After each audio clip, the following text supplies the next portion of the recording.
also in terms of the local association. You've served the association now for 2 terms, and on the behalf of Bishop Green, who couldn't be here tonight, but had some very specific questions that she wanted me to raise on her behalf. One of those questions has to do with your 2-time being moderator and how you feel that the association is better off as a result of your tenure. I think that they have a sense now of corporate ministry. One of the things that happened prior to my election was that Eastern was a one-man show, and everybody seemed to enjoy it or receive it or respect it as a one-man show. But my ministry was a lot like one of my good friends and mentors, Bishop L.E. Willis of Norfolk, Virginia, who was a man I grew up under, a great friend and my family church in Virginia. And he said to me years ago when the church would bring tithes to a pastor, he said the tithes should be in a place where it could benefit the entire community and church so it could grow the church and grow the community. And it was Bishop Willis who presented the idea in Memphis, Tennessee on the board of bishops to make sure that when the tithes come in, it's not divvied up by the bishops, but it went into the work. And nobody would know nothing like that unless you sat down and follow him. I was one of his students over the years. I would go home and sit with him for hours every time I go to Virginia. And he would give me opportunity to preach on radio stations like this in prime time, which gave me a great, tremendous boost in ministry. But I thought about that. The corporate world understands this. The church do not. And so in Eastern, I brought this to the table, and it has been a hard sell because people will suddenly tell you, okay, you're the pastor. But every good pastor understands how to utilize the help God gave him in order to grow his work. And so that's the thing that I feel like I've done most, because most of the time people are kind of used to being dictated to, but that's not really the way it works well, because leadership means that you lead. It's different. We have been more or less driven over the years rather than being led, and I don't think that's the way to do it. So basically, I bring that as a corporate ministry. Let's work together. Let's pool resources, because as you know, united we stand. And so basically, that's one of my things I think I've kind of got over. Not totally, but I kind of expressed it. Again, on behalf of Bishop Green, she wanted me to ask you about media and the mainstream media. Now, you're very familiar with media.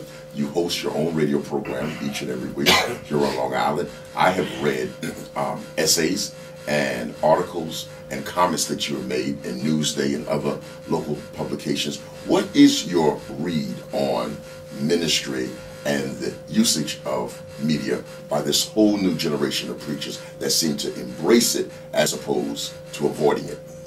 Well, I think this is excellent as it relates to media and whatnot, because it gives you an opportunity to basically tell your own story. Because as you know, mainstream media love to edit.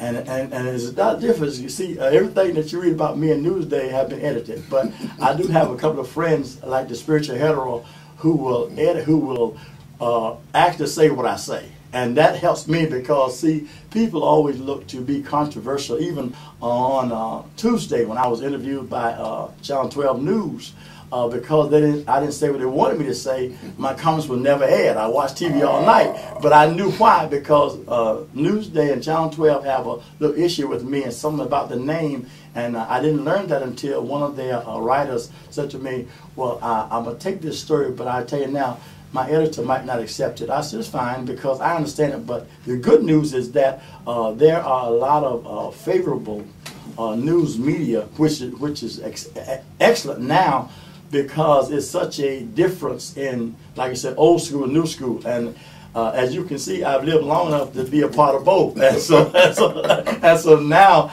I just thank God for the new wave of media, because they get the story out, and basically it helps promote ministry at a level that we need it. And the only thing that I think is kind of negative on the negative side is that sometimes we can get a little too I would say charismatic, or a little too carnal, I would say, as it's the media. But for me, I enjoy it, and I like the whole concept of mainstream media, today's media, because it's like, in other words, things travel faster.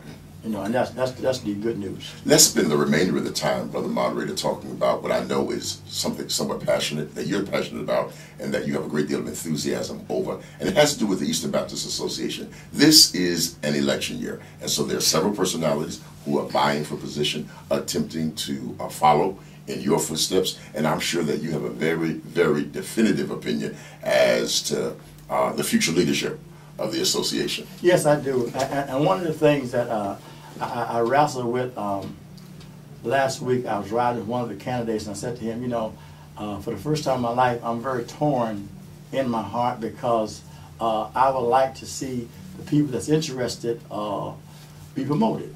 But unfortunately, everybody can't be. And as Dr. Henry Lyons said to us years ago when he was running for president of the National Convention, he said, well, there's only one spot. He said, and everybody can't have it. And he said, I really do want it. And it looks like he might get it again. Well, that's another conversation. Yes, and believe it, and on that note, I hope he does.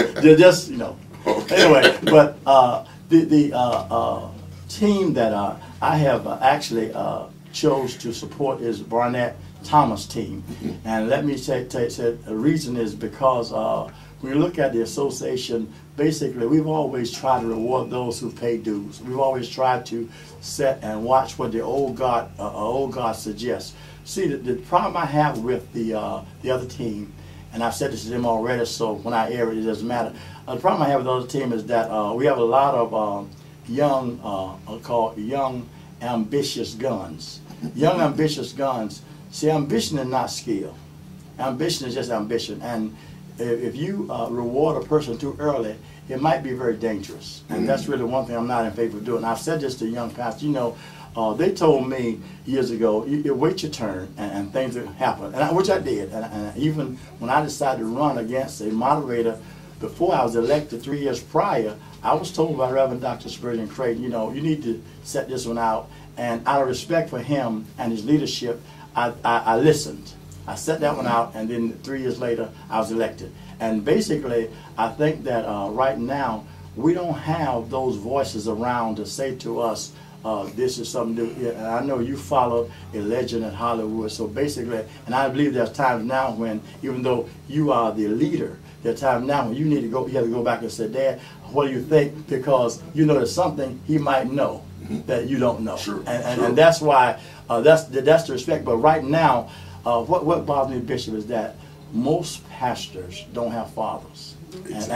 And I'm going to tell you, it's extremely dangerous, because when you don't have a father, and it don't have to be biological, it can be a spiritual father, you need help. And so my point is this.